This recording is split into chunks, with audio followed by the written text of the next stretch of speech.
Internautes, nous sommes avec Jean Guilhem en direct encore ce mercredi à 19 h du studio du Théâtre Liberté. La scène nationale Château-Vallon-Liberté est heureuse de vous accueillir sur ce modeste plateau. Bonsoir. Tout rouge. Bonsoir Jean Guilhem. Bonsoir Charles, bonsoir à tous. Voilà, et on a l'immense plaisir d'avoir 15 minutes de direct avec une de nos grandes... j'allais dire marine, enfin une grande marin du sud-est qui nous vient de Nice et qui s'appelle Alexia Barrier. Maintenant, vous la connaissez tous, beaucoup de jeunes la suivent énormément. Donc, Alexia, bonjour.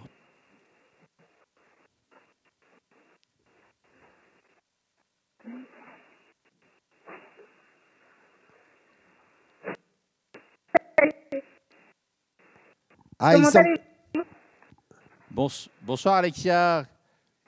Bonsoir Alexia, on a un petit problème technique là peut-être, une réception un petit peu hasardeuse. C'est très très beau sur ce qu'on voit sur l'écran, on dirait du bacon, mais, oui. Mais c'est très beau. Ça, on n'en doute pas, mais il semblerait qu'on a effectivement un petit problème technique sur le direct. Est-ce que tu nous entends Alexia? Bon. Ça va se stabiliser vraisemblablement dans les minutes qui viennent. Ça va s'arranger. Ouais, ça va s'arranger. Voilà, ça y est. On est dehors. Regardez, elle est dehors. Merci Alexia de nous faire quelques images du bateau dehors. Donc Jean Guilhem, on rappelle que Alexia est encore dans les alizés du Sud, comme on dit. Vous me dites qu'il y a trop de vent. Ah, magnifique, superbe. Voilà, c'est clair. Super. Comment ça va Alexia? Quelles sont tes conditions de mer? Comment ça se passe? À quelle latitude es-tu? Il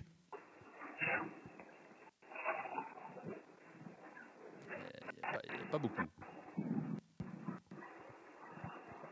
Bon, là, on voit... Alors, c'est à la latitude du 29 sud.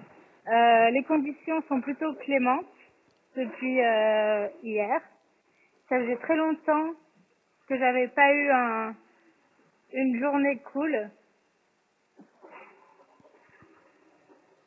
Du coup, j'en ai profité pour préparer mon bateau pour le grand toboggan qui va arriver très bientôt. Ouais. Et puis, tu as certainement quelques souvenirs de ces dernières 36 heures avec l'épisode Kevin Escoffier. J'imagine que tu as dû vivre ça. Ah oui, d'accord.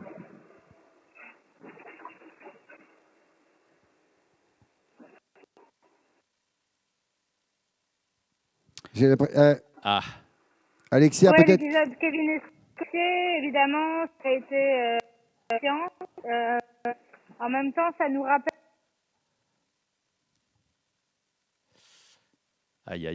qu'on a choisi de faire ce métier, d'être là pour participer au Vendée Globe. La partie du Vendée Globe, on est les derniers aventuriers sur la planète. Et malheureusement, parfois, il peut y avoir des situations critiques. Il y a une question d'internaute là. Est-ce que tu as peur justement après le naufrage donc de Kevin? Est-ce que ça te donne, est-ce que tu as une peur particulière? Est-ce que tu as une frayeur? Est-ce que tu redoutes les mers du Sud du coup?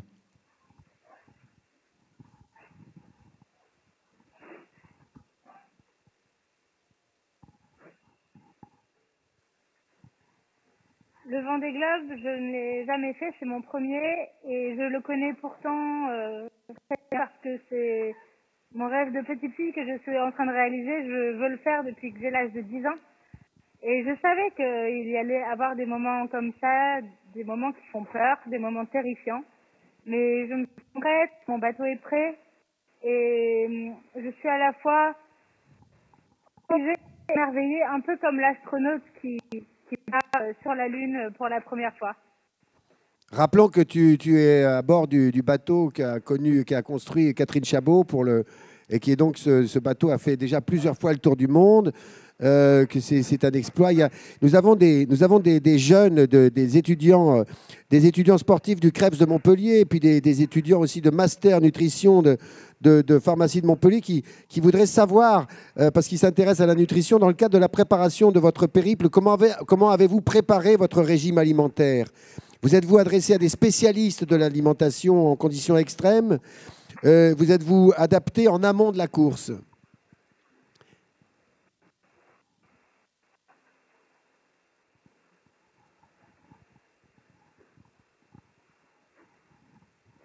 En amont de la course, je me suis préparée comme tout athlète de haut niveau, évidemment en faisant du sport, même si le confinement c'était un peu plus compliqué, et en choisissant des aliments qui me donnent de l'énergie. À bord du bateau, c'est plus compliqué qu'à terre évidemment parce qu'on a des contraintes de poids et de conservation des aliments, donc on mange des plats déshydratés, lyophilisés. Donc on a plus misé sur le nombre de calories nécessaires par jour que sur une qualité exceptionnelle de ce que je mange, même si tout ce que je mange on a moins de choix que quand on est à terre. Ça répond donc à la deuxième question de ces étudiants. Et au niveau du sommeil, comment ça se passe? Alexia, est-ce que tu as trouvé maintenant un rythme qui te permet justement d'endurer les moments un petit peu difficiles et qui te prépare à ce qui t'attend dans le Grand Sud?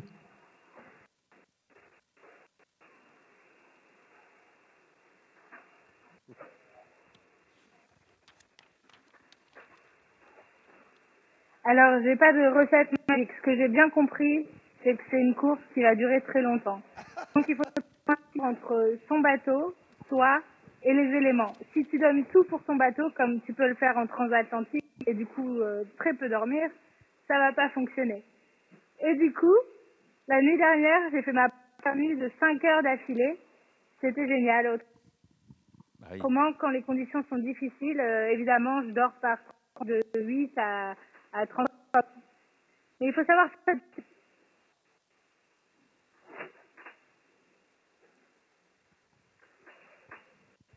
Ok, ok. Alors, encore un petit peu de... Un petit peu des turbulences là sur les fréquences. Une question importante. Ton projet est vraiment axé sur et beaucoup suivi par les enfants. Est-ce que tu peux nous en dire plus? J'ai cru comprendre qu'il y a 180 écoles qui suivent ton projet. Est-ce que tu peux nous en dire plus? C'est passionnant ça, 180 écoles.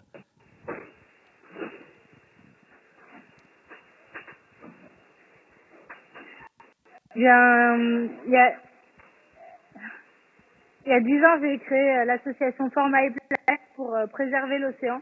Et du coup, j'ai décidé de contribuer à la recherche scientifique, mais aussi de m'intéresser à l'éducation. Les enfants, j'ai envie de leur donner de nos horizons, de leur donner envie de réaliser leurs rêves, que se laissent pas écraser par aucun adulte qui pourrait ce qu'ils souhaitent faire dans la vie, c'est pas possible. Et je pense que quand on aura des enfants équilibrés, ça fera des adultes équilibrés qui, à ce moment-là, prendre soin de la place. Parce que c'est compliqué de prendre soin de quelqu'un quand on n'a pas à prendre soin de soi-même en premier lieu. Eh oui.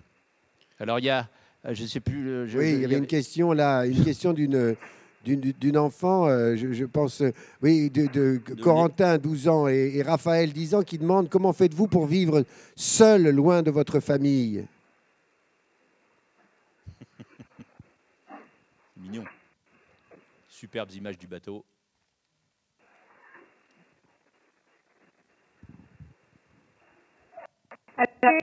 Déjà très occupée parce que les bateaux, je dois m'occuper de moi, ça prend beaucoup de temps.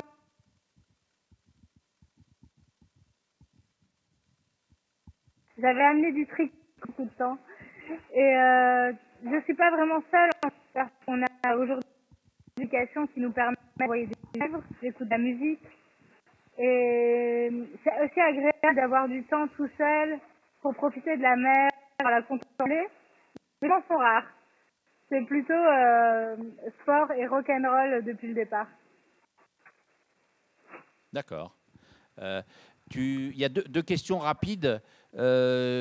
Combien de temps barres-tu par jour? Est-ce que tu as un pourcentage approximatif du nombre d'heures que tu passes à la barre? Et en même temps, une question de Stéphanie. Est-ce que le mât est opérationnel?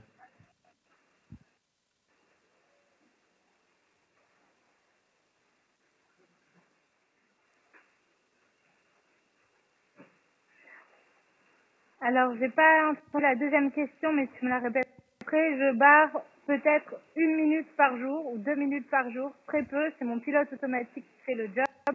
Je prends la barre uniquement pour sentir mon bateau, voir s'il est équilibré et régler les voiles. Je passe plus de temps à régler les voiles que barrer, parce que mon bateau est exposé aux vagues et au vent. Aucune protection, je n'ai pas de casquette, donc c'est compliqué de monter dehors.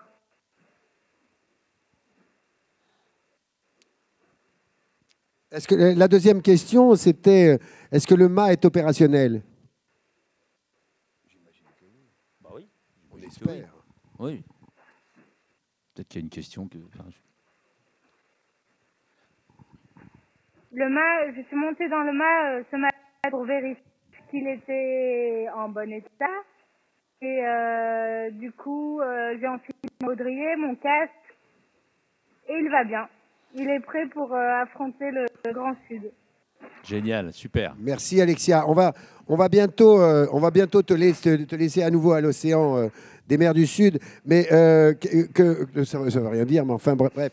Clémentine, la petite Clémentine, te pose une question qui. Alors d'abord, elle dit bravo pour cette belle course et ce courage. Quelle est la situation du pont arrière, demande-t-elle. Et sur une note plus positive, quel est pour le moment votre meilleur moment passé sur le bateau?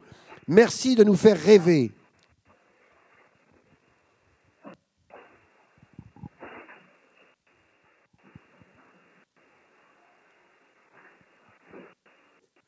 Le meilleur moment passé à bord du bateau, pour l'instant, c'est un oiseau qui est venu me voir. Et il est resté, il s'appelle un puffin, c'est un oiseau de Méditerranée. La Méditerranée est venue. Et cet oiseau est resté 2 jours à tourner autour de mon bateau, à jouer avec mon bateau. C'est un magnifique compagnon. Superbe. D'ailleurs, il y a un autre enfant qui demande est-ce que vous avez vu des baleines?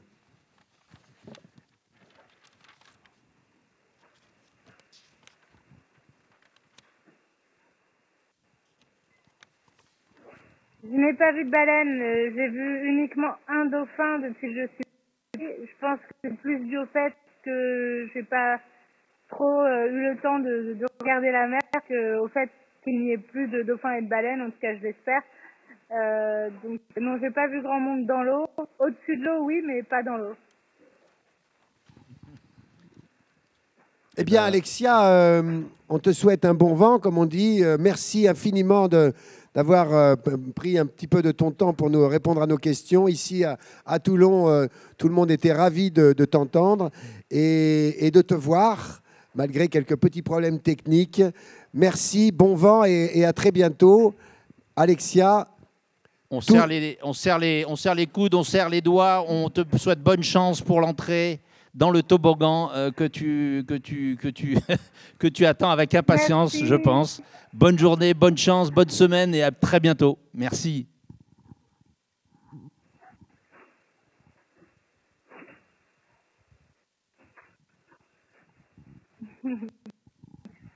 À très bientôt, prenez soin de vous. Ciao. Ciao, ciao, merci. Elle a un sourire absolument magnifique, Oui, c'est vrai. oui, C'est toujours, Alexia Barrier, elle est d'une. C'est magnifique. C'est C'est très très beau. D'ailleurs, souvent, je trouve que les marins, Jean-Guillaume, qu'on voit là au cours du Vendée Globe, quand on suit un petit peu la course, on voit qu'ils ont tous souvent un grand sourire. Parfois, évidemment, Ouais, ça se ils gâte. y vont pas contraints et forcés Non, en fait. pas Hein. du tout. Ils font exprès d'y aller en fait. Hein, Non, j'ai mais il y a une l'impression, joie. Non, mais c'est vrai, il y a Oui, une c'est joie. ça. Alors, je signale aux internautes qu'évidemment, on va rejoindre d'ici 10 minutes, je sais pas, en régie, on me dit d'ici 10 minutes, on va rejoindre Sébastien, ton frère, Ouais, donc d'Estremo. Il s'appelle toujours Sébastien d'Estremo. C'est la famille d'Estremo, la magnifique famille d'Estremo qui fait de la voile un peu depuis si longtemps. Et donc, Est-ce qu'on pourrait revenir, je peux te poser 3 questions sur le naufrage de Kevin Escoffier qui a été... il est passé à 2 doigts d'une catastrophe, non? Ah oui, c'est vrai que alors sûrement que tout le monde a suivi ça parce que ça a été un événement tellement considérable que j'imagine que beaucoup de gens l'ont suivi. En tout cas, pour ce qui me concerne, c'est vrai que la tension qui s'est multipliée, qui a augmenté de telle force à l'occasion donc de la retrouvaille par Jean Le Cam du bateau et surtout de Kevin Escoffier dans son radeau. Et tout de suite après, il le perd de vue. La nuit tombe et on n'a toujours pas de nouvelles. Et on va sur le site, on cherche des infos à droite à gauche, on n'a rien. Il se passe rien. Et là, et à ce moment-là, est-ce que Jean Le Cam, il a un moyen de... Il le perd de vue, d'accord, mais est-ce qu'il a un moyen technique pour une balise qui fait qu'il peut continuer à penser qu'il est à cet endroit-là, à tel endroit? Oui, alors il y a tout un travail qui est fait par la direction de course qui connaît la position exacte du naufrage et chaque marin a sur lui une balise de détresse qui envoie un signal AIS, donc qui permet de localiser le naufragé là où il est, quoi, hein. Du coup, c'est quand même très précis. Ceci dit, c'est un moyen de transmission qui subit les aléas de la mer. Et là, on est quand même dans une mer de 5 mètres de creux, avec des vagues énormes. Et on a cette difficulté quand même qui est de repérer à tout instant.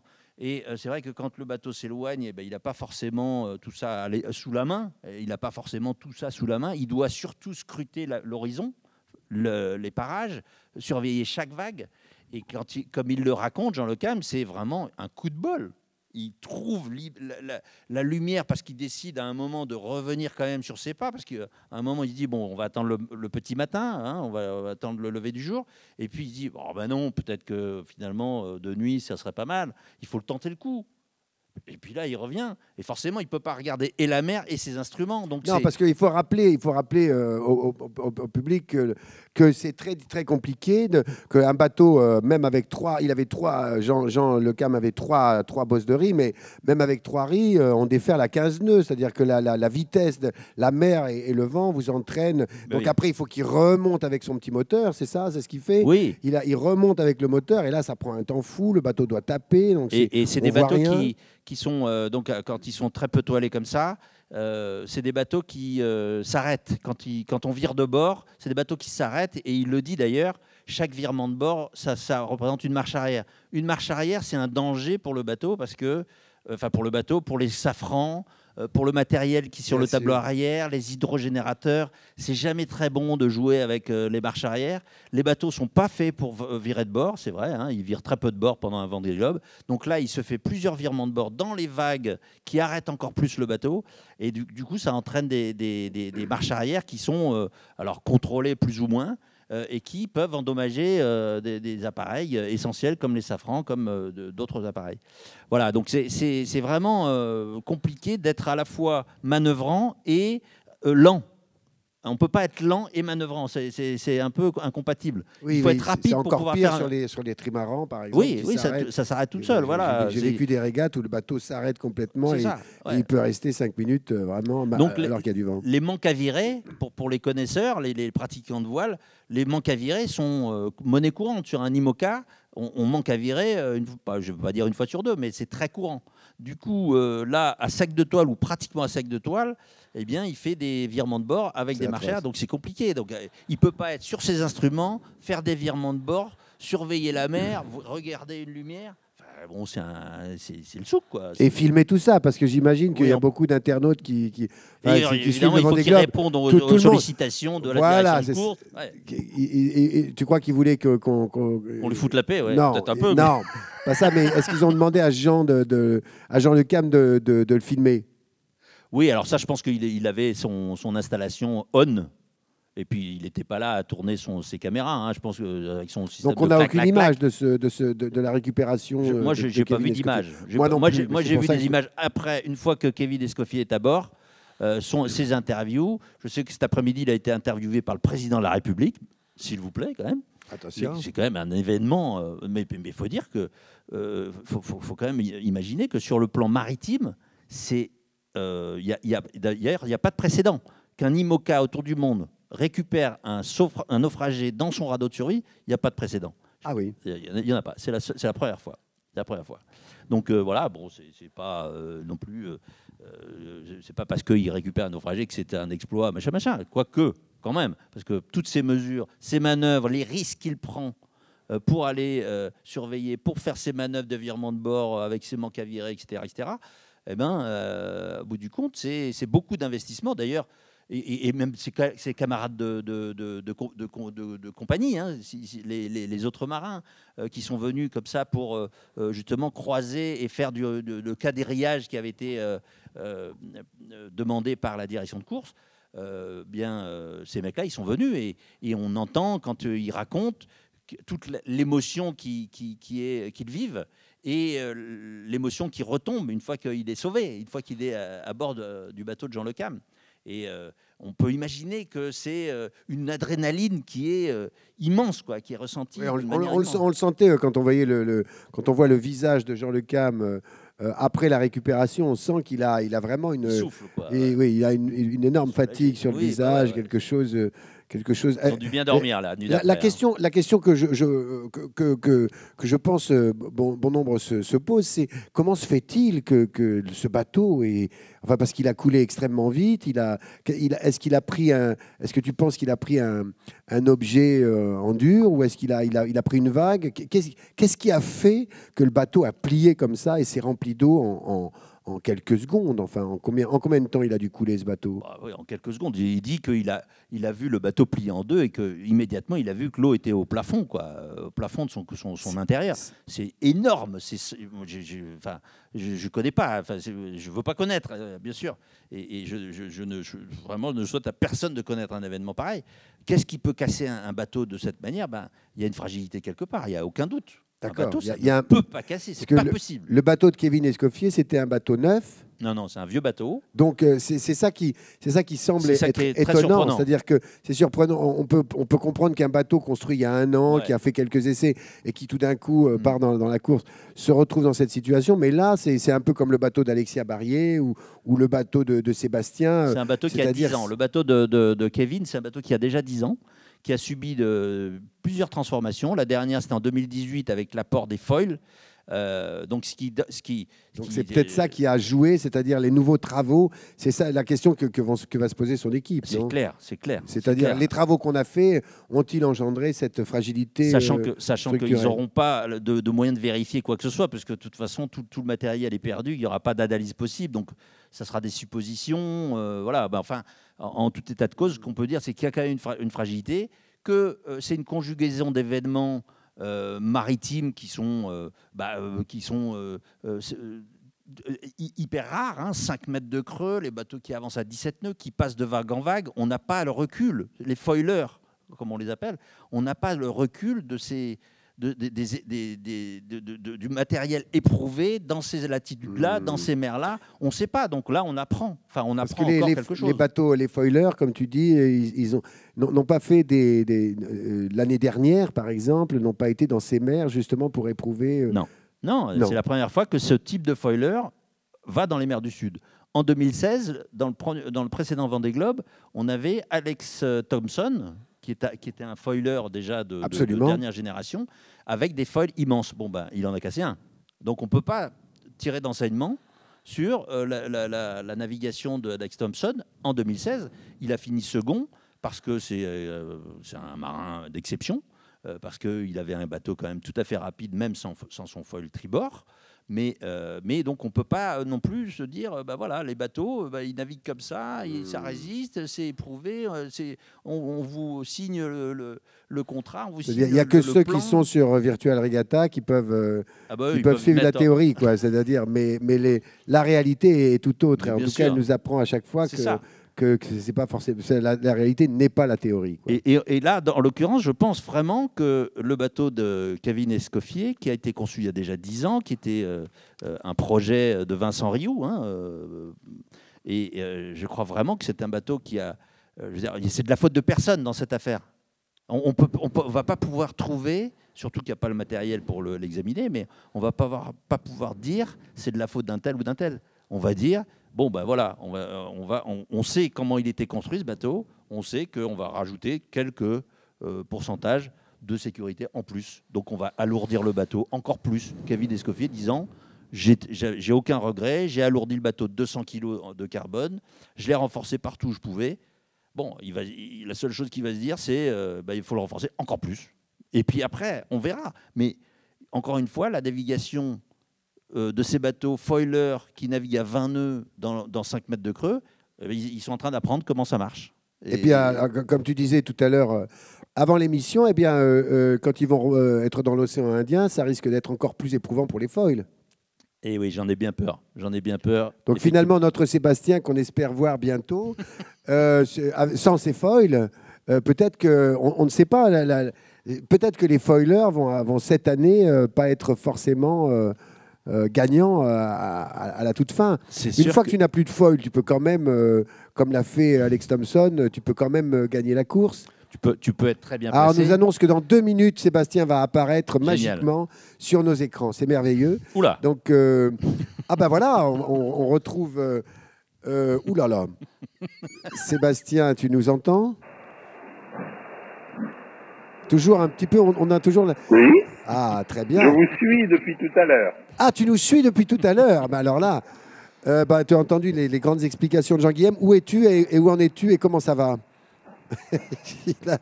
il a la banane. Il n'y a pas beaucoup de cheveux. Hein, ah non, mais qu'est-ce qui s'est passé? Tu as été chez le coiffeur? C'est un peu louche. Ça, c'est bizarre. Non, d'abord deux choses. D'abord deux choses. Bonsoir. D'abord deux choses. Bonsoir, maman. et bonsoir, Charles. Bonsoir, Jean-Guy. Et bonsoir à tout le monde. Déjà. Ensuite, Charles, la semaine dernière, tu m'as fait une remarque. Tu m'as dit, la première chose que tu m'as dit la dernière fois, c'était Sébastien, tu ne t'es pas rasé. J'ai bien noté ton message. Et je me suis rasé. Voilà. Ah, c'est ça. T'as vu, Jean-Guillaume? C'est pour ça qu'on voit que tu es glabre. Alors, trêve de plaisanterie. Puisqu'on est là quand même pour justement, on ne va pas s'arrêter au poil de barbe. Et comment ça se passe? Quel temps il fait? Oui, tout à fait. Quel temps il fait dehors? Si, il s'est quand même rasé la tête aussi. Ah bah, je vais te montrer ça. Écoute, c'est terrible. C'est quand même j'ai peur de vous montrer ça, en fait. Ça va vous embêter beaucoup. Voilà. Je vous montre les conditions... exceptionnel avec ma nouvelle décapotable. Oui, là. Ah voilà, parce que là il y avait une question justement sur sur la casquette, là c'est réglé. Ah attends, ouais, attention, je vais perdre le réseau là. Voilà, je voulais vous montrer qu'on était avec les 3 voiles de devant là, le Génac, le J3, le Tourmentin, la grand voile, tout ça, voilà, c'est magnifique. Et on a des conditions assez exceptionnelles. Tout dessus, en somme. Qu'est-ce que tu peux... à peu près, à peu près. Là, on parlait, comme tu as entendu, de Kevin Escoffier. J'imagine que tu as appris ça toi aussi avec les autres concurrents. Comment ça se passe en fait? Comment ça se passe dans un cas comme ça? C'est-à-dire, tu apprends comment et quand, disons, quand un autre concurrent a un problème aussi grave qu'a eu Kevin Escoffier? Bah, écoute, je sais pas. Moi, je l'ai appris assez tard en fait. Par mes frères. Hein. Moi, tu sais, ma seule source d'information, c'est mes frères. On a un filtre. Hein. Donc c'est soit Jean-Guy, soit Hugues, soit Xavier qui envoie des informations de cette importance. Oui, mais on envoie aussi des informations. Un accident comme celui de Kevin. Et moi, j'ai appris...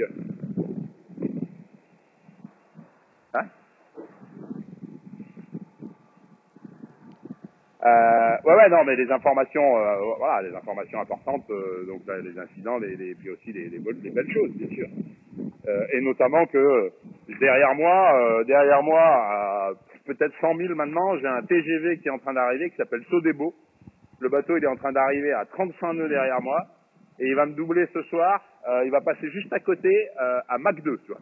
Alors, je vais me faire décoiffer, c'est pour ça que je me suis un petit peu coupé les cheveux assez courts parce que il va passer et je vais me faire enrhumer, quoi. Voilà, donc là, son débo, il va passer à fond la caisse à côté, là, ça va être trop bien.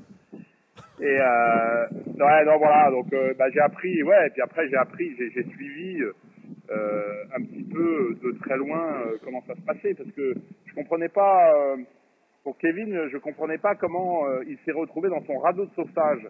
Je comprenais pas, parce que un radeau de sauvetage, on fait tout pour éviter d'y aller. Il faut absolument rester à bord du bateau. Et la seule raison pour laquelle il était dans un radeau, vu de ma lorgnette à moi, où j'avais aucune information, c'était que son bateau est explosé en vol, quoi. Je sais pas, un truc de dingue, quoi, parce que c'est des bateaux qui sont insubmersibles. Donc, il faut rester à bord. Quoi qu'il arrive, il faut rester à bord jusqu'au moment du sauvetage. Donc j'étais très étonné et j'ai enfin compris le lendemain matin que effectivement son bateau avait explosé et que du coup il avait été obligé de se jeter dans son radeau. Et c'est intéressant, alors évidemment, hein, hormis le sauvetage, l'histoire fabuleuse de solidarité et de tous ces marins qui sont mis à la disposition du comité de course et au service du sauvetage de Kevin, ce qui est absolument parfaitement normal, mais qui reste quand même un moment très beau de solidarité. Bah, une fois ça, bah, on se dit merde, est-ce que mon bateau il est prêt là? Est-ce que moi je suis prêt en fait à évacuer le bateau en 2 minutes si jamais mon bateau se casse en deux? Bah non, je suis pas prêt, non, je suis pas prêt. Donc on prépare son bateau pour éventuellement pouvoir l'évacuer en 2 minutes. Ce qui est vraiment à droite à gauche, en vérifiant où sont ces radeaux, ces machins, ces trucs. Voilà. ce qui est vraiment impressionnant dans cette histoire, c'est que Kevin n'a même pas eu le temps d'attraper son grab bag, donc son petit sac de secours, de survie avec son téléphone satellite de secours, avec sa VHF de secours, ses premiers éléments de secours, de premier secours. Il n'a pas eu le temps d'aller le chercher parce que l'eau était déjà partout, toute son installation électrique disjonctée, ça partait en fumée, c'était enfin, l'enfer. Et s'il a débarqué si vite aussi, c'est qu'il a été jeté à l'eau par une déferlante. Voilà, donc tu t'imagines quoi, t'imagines le scénario catastrophe quoi. Ouais, non, il a eu chaud aux fesses, hein, putain. Il a vraiment eu chaud aux fesses. Et avoir son bateau qui se casse en deux sous son nez, ça doit faire quand même un petit peu drôle, quoi. Comme il disait, j'ai bien aimé sa phrase, il a dit, moi j'en ai fait quand même pas mal avec les bateaux, mais celle-là, je l'avais pas encore faite. Hein. Et je trouve ça assez sympa parce que ce mec-là, il a des 1000 au compteur, hein, Kevin. Hein. Et là, exploser un IMOCA en plein vol, oh la vache. Mais quelle chance extraordinaire que ça arrive alors qu'il a Jean Le Cam 2 heures derrière lui, d'autres bateaux partout, prêts à venir le secourir. Quelle chance extraordinaire. Dans une semaine, il est dans le Grand Sud, c'est terminé pour lui, quoi. C'est la messe est dite, le mec, il est mort, quoi. Et là, coup de bol, il a un mec qui a 2 heures derrière lui, il vient de le doubler, quoi. C'est incroyable. C'est vraiment, il y a vraiment un ange gardien qui est là sur ce sauvetage-là. C'est chouette, c'est beau. Ouais, il faut plutôt être dans le paquet. Hein. La conclusion, c'est qu'il faut plutôt être dans le paquet. Hein. Oui. Fais attention quand même, Sébastien, traîne pas trop, parce que sinon, après, s'il y a personne derrière toi, on a bien compris tout à l'heure en écoutant Jean-Guilhem que c'est plus difficile de remonter. D'ailleurs, ça nous amène à une question de Jenna du Centre social de Toulon-Centre qui demande comment faites-vous lorsque vous rencontrez un vent fort de face?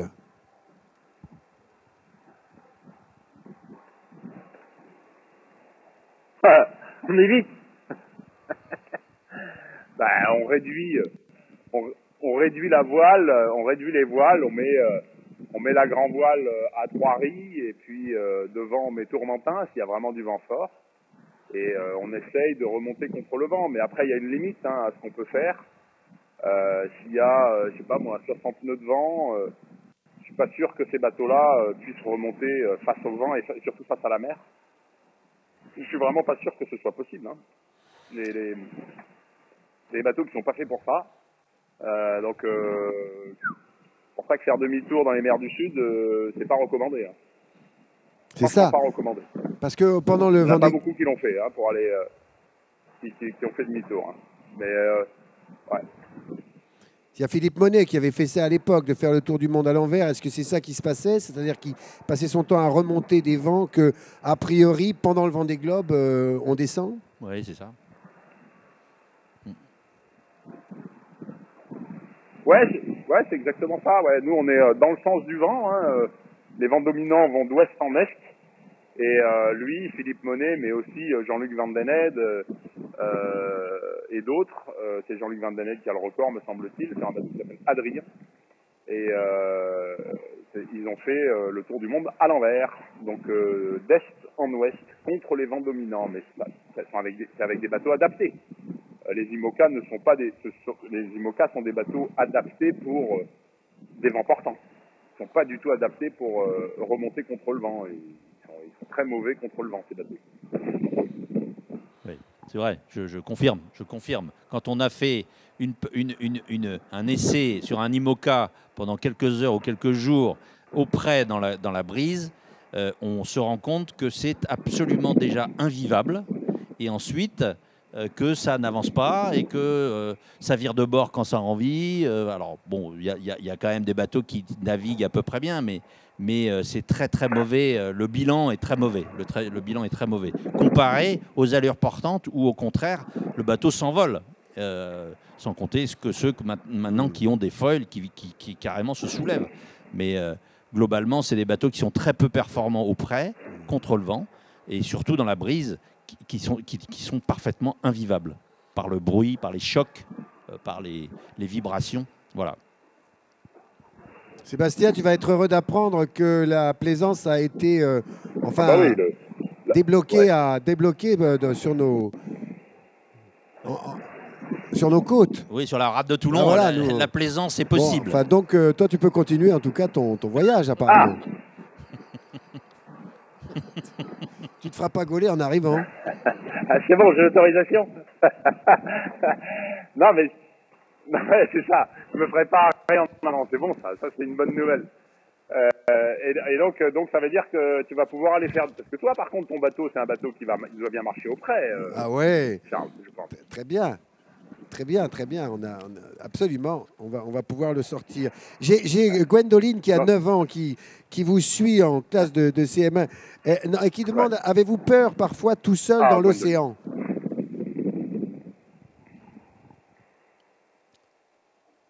Bien sûr que j'ai peur. Mais oui. Ah ben oui, j'ai très peur. Et ce matin, pas plus tard que ce matin, je suis allé tout en haut du mât. Enfin, encore une fois, je suis pas arrivé tout en haut, je me suis arrêté avant. Et j'ai eu très peur, ouais. J'ai eu très peur de me faire très mal. Parce que ça secouait trop et j'étais obligé d'arrêter. Et oui, bien sûr que j'ai peur. Ça fait peur, l'eau. Tu vois, là, je la regarde et je me dis qu'autour de moi, il n'y a que de l'eau sur des centaines de kilomètres ou des milliers de kilomètres. Ça sera le point Nemo. Et ça sera autour de moi, en dessous, voilà, c'est des milliards et des milliards et des milliards de mètres cubes d'eau. Ça fait peur. J'ai pas envie de tomber dedans, moi. Donc je reste bien sur mon bateau et je m'accroche. Je m'accroche à mon bateau. Ah ouais, ça fait peur. Et comment ça se passe là en ce moment? Le bateau, il est les problèmes techniques, t'en as pas trop, ou bien tu as retrouvé une sérénité technique, j'allais dire?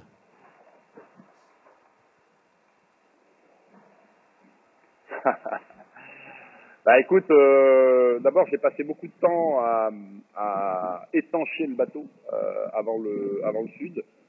C'est vraiment un des dossiers importants de ces derniers jours parce que avec les premières semaines de course, je me suis rendu compte que le bateau était très humide à l'intérieur et donc ça c'est très désagréable. Alors là on s'en fout, hein, on est pieds nus.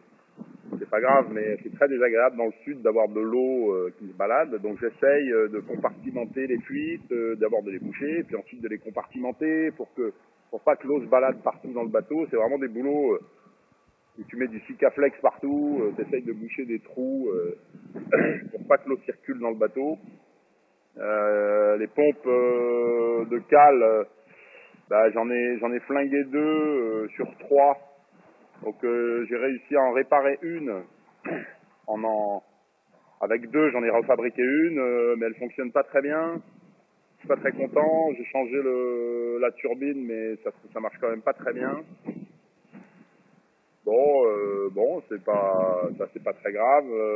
Qu'est-ce que j'ai d'autre? Ben, j'ai toujours ce problème d'aérien, d'anémomètre en tête de mât qui m'ennuie, puisque j'ai un anémomètre qui se promène là-haut. Et ça, c'est vraiment très très pénible, parce que celui-là, il est mort, hein, il marche plus, il est cassé, mais j'en ai un autre, et je voudrais surtout pas que celui qui se balade là-haut aille endommager celui qui fonctionne bien. Donc ça fait 2 fois que je monte, c'est à 30 mètres de haut, et je suis pas arrivé en haut encore. Encore ce matin, je suis monté, il y a 2 jours, j'y étais déjà allé, il y a trop de vagues, même si apparemment ça a l'air assez calme. Bah, là-haut, ça fait des secousses de dingue, et les derniers mètres, j'arrive pas à les faire, quoi. Donc ça m'ennuie beaucoup, parce que il faut absolument que j'arrive à enlever cet aérien, ou au moins le scotcher, faire un truc, mettre une petite ficelle, un truc, pour être sûr qu'il n'aille pas cogner dans celui qui fonctionne. Et ça, pour l'instant, j'y suis pas arrivé. Ça m'ennuie. Mais bon, hormis ça, j'ai pas de problème grave sur le bateau. Parce que là, il y a Emmanuel qui demande pas trop d'appréhension à l'approche du Grand Sud, c'est-à-dire est-ce que tu sens que toi et ton bateau, vous êtes prêts pour des mers qui vont être plus hostiles? L'océan Indien, tu as quelques souvenirs?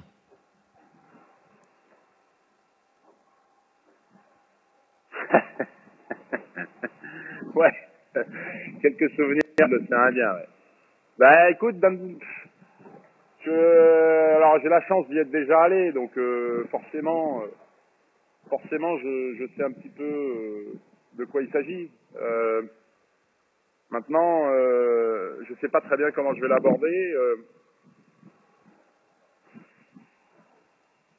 Je sais pas. Il va falloir vraiment, quand je vois déjà la casse. Tiens, il y a un cargo devant moi là. Déjà, quand je vois la casse qu'il y a alors que les mecs sont pas encore dans l'Indien, il va falloir vraiment y aller prudemment, quoi. Et peut-être que, je sais pas. Là, je regardais la météo jusqu'au Kerguelen, donc les 15 jours à venir. Il y a 35 nœuds, 35-40 nœuds tout le temps. Voilà, quoi. Donc 35-40 nœuds chez nous. C'est pas le vent qui fait peur dans l'Indien, c'est les vagues. Ouais. Chez nous, 35-40 nœuds, c'est des Mistral assez violents. Mais dans le sud, dans ces latitudes-là, c'est encore pire, en fait. Le vent est beaucoup plus puissant, beaucoup plus lourd, l'air est froid, et les dommages provoqués sont plus forts, sont plus grands. Et puis, il y a une mer, comme je disais tout à l'heure, comme Sébastien vient de le dire, une mer dans l'océan Indien qui est très moche, avec des mers croisées, des courants qui viennent perturber.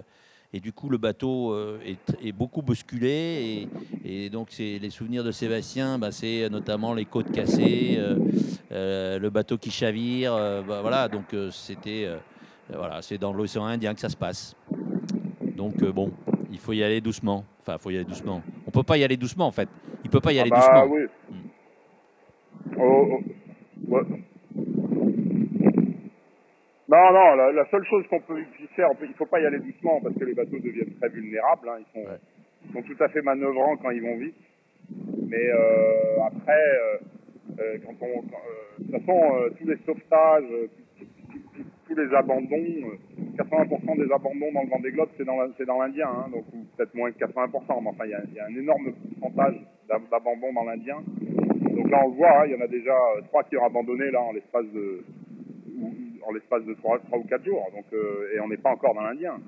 Donc ça dégage, ça va dégager très vite. Et la seule solution dans l'Indien, c'est pour moi, c'est de se foutre complètement du classement et de faire une route très nord. Voilà, si on veut aller se mettre contre la barrière des glaces, gagner des mètres, aller vite, gagner de la distance et gagner des mètres, on se fout le long de la barrière des glaces, on prend 40 nœuds et là, on va doubler les copains, quoi. Ça, c'est sûr. Mais est-ce qu'on va arriver de l'autre côté de l'Indien jusqu'au Cap Lewin? C'est une autre paire de manches. Et il vaut peut-être mieux se mettre très nord, en fonction des dépressions qui arrivent, rester très nord, au-dessus des 40e, voilà, et avoir 25 nœuds, une mer maniable. À voir, quoi, hein, à voir. Il faut vraiment faire en fonction de la météo. Et moi, je ferais vraiment en fonction de mon bateau et de la météo et de comment je le sens, ça. Voilà, comment va mon bateau et comment je le sens. Je ne ferai pas autrement. Et si les mecs doivent me mettre 500 000, eh ben qu'ils me les mettent, les 500 000. Je m'en fous complet. Sébastien, on va arriver de l'autre côté de l'océan Indien. Sébastien, on va devoir rendre l'antenne. Là, on te voit, disons, afficher un grand sourire, et tant mieux, c'est merveilleux. Tu es encore en t-shirt. Est-ce que, pour finir, est-ce que tu crois que, dans combien de temps tu crois que tu vas devoir mettre un ciré plus chaud ou commencer à avoir des doudounes? Parce que là, on te sent vraiment très à l'aise et avec un temps magnifique. Donc, en tout cas, on te souhaite un bon vent. Et quand est-ce que tu vas arriver dans les mers plus difficiles?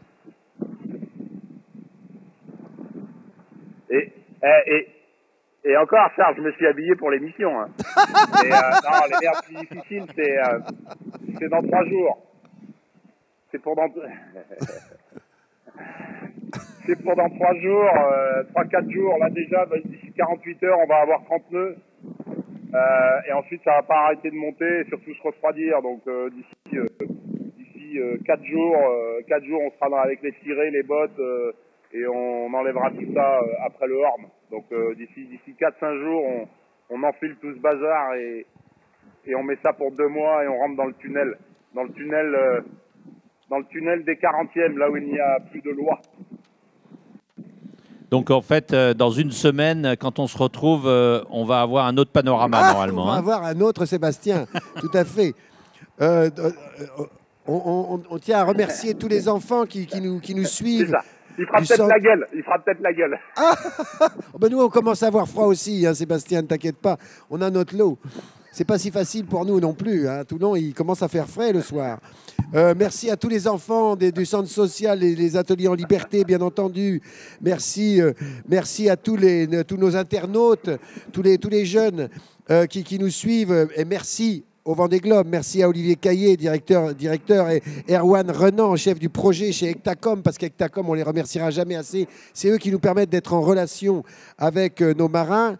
Merci à Hervé Borde du Vendée Globe, hein, c'est pour préciser. Mais ensuite, notre équipe qui est ici présente, là, qui nous entoure, Michael de Tech Even pour la captation, l'équipe du Théma, Tiffaine, Alison, Laure, l'autre Tiffaine, Karim et Claire à la technique. Merci à Mathieu, à Charlotte pour la communication et évidemment à l'équipe des Marion Barbé-Massa, Sophie, Cécile et Maude, l'équipe des relations publiques. Donc, toute l'équipe du théâtre te salue, Sébastien. Encore une fois, merci encore d'avoir consacré quelques minutes à nos questions. Évidemment, on en a encore de nombreuses, elles s'affichent de partout là, mais on ne peut pas poser toutes les questions, d'autant plus que c'est très savoureux de t'écouter et de prendre ce temps-là. Jean-Guillaume, un petit mot. Ouais, merci à tous. Merci Charles, encore une fois, pouce pour une levé prestation. Merci Charles, et merci.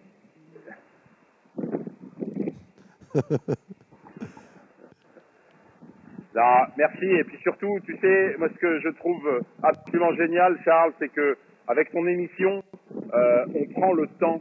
On prend le temps de parler, de s'expliquer, on est minuté. Et ça fait plaisir. Ça fait vraiment plaisir de pouvoir aller au fond des choses. C'est bien, c'est chouette. On couvre pas tout, mais au moins on va au fond des choses et ça c'est bien, ça me plaît. Merci Charles, merci à tous et bonne soirée.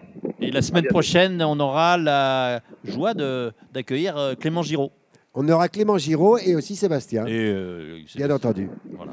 Allez, Sébastien et son ciré. ils sont cirés. Bon, prépare-toi, on est avec toi. Bon vent. Bonne bravo, semaine. courage, bravo. 1000 bravo. Merci. Ciao.